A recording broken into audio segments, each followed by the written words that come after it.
الله الرحمن الرحيم وتلك الأيام نداولها بين الناس صدق الله العلي العظيم اللهم صل على محمد وعلى آل محمد ইসলামের আন্দোলন বাংলাদেশ কর্তৃক আয়োজিত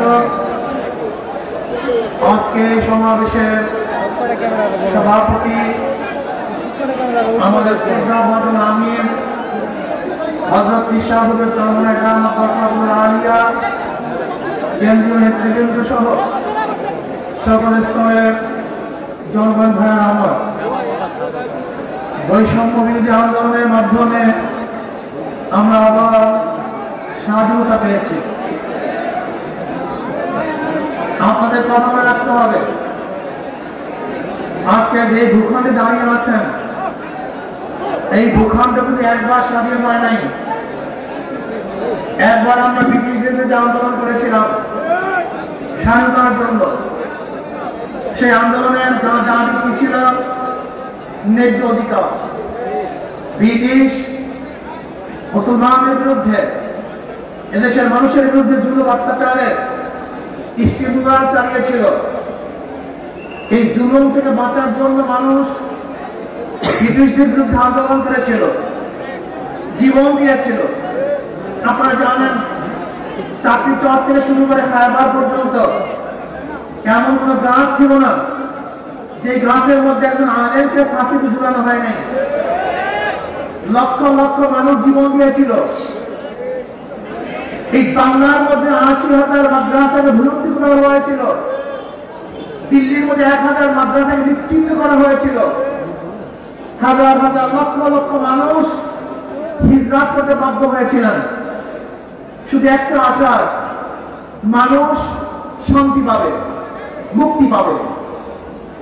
দেশ স্বাধীন হলো, ব্রিটিশ চলে গেছে, ভেবেছিলাম এবার মানুষ শান্তি পাবে, মুক্তি পাবে।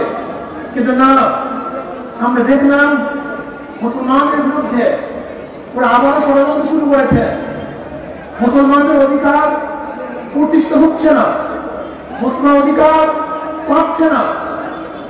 আবার মুসলিম লীগের নেতৃত্বে এদেশের মানুষ আন্দোলন করেছিল, সংগ্রাম করেছিল মুক্তি পাওয়ার জন্য, শান্তি পাওয়ার জন্য, নিরাপত্তা লাভ করার জন্য।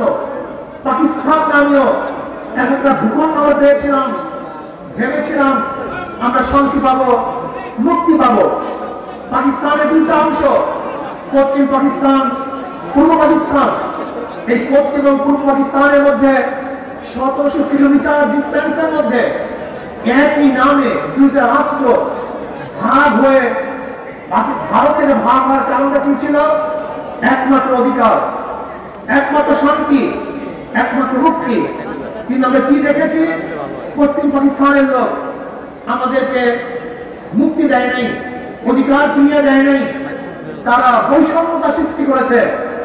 চাকরি বড় চাকরি তাদের, ছোট চাকরি আমাদের, ভালো খানা তাদের, খারাপ খানা আমাদের। ভালো করবে তারা, খারাপ করবো আমরা। আমার মানুষ আন্দোলন সংগ্রাম করেছে বৈষম্যের বিরুদ্ধে, যে না, আমরা স্বার্থতা চাই, আমরা প্রত্যেক অধিকার ফিরিয়ে দিতে চাই। এর জন্য দেওয়া হয়েছিল ৬ দফা, ১১ দফা, ১৮ দফা, ২১ দফা। মানুষের সেই দফার মধ্যে শুধু একটাই স্লোগান ছিল, আমরা মুক্তি চাই, শান্তি চাই। এই শান্তি পাওয়ার জন্য মানুষ আবার অস্ত্র ধরেছিল, জীবন দিয়েছিল, রক্ত দিয়েছিল। মানুষ এদেশ থেকে বিদেশে পালাতে বাধ্য হয়েছিল শুধু একটা আশায়, মানুষ শান্তি চায়, মুক্তি চায়। দেশ স্বাধীন হয়ে গেল, হাজার রক্তের বিনিময়, জীবনের বিনিময়। কিন্তু না, ৭৫ আমরা কি দেখলাম? আমাদের দেশের মানুষ যাদের নেতৃত্বে এদের স্বাধীন হয়েছিল তাদের বিরুদ্ধে আন্দোলন করেছে, সংগ্রাম করেছে। কারণটা কি? মুক্তি দিতে পারে নাই, মানুষের অধিকার ফিরিয়ে দিতে পারে নাই, বৈষম্য রক্ষা করতে পারে নাই, সাম্যতাকে প্রতিষ্ঠা করতে পারে নাই। মানুষ আবার আন্দোলন করেছে, আবার সংগ্রাম করেছে।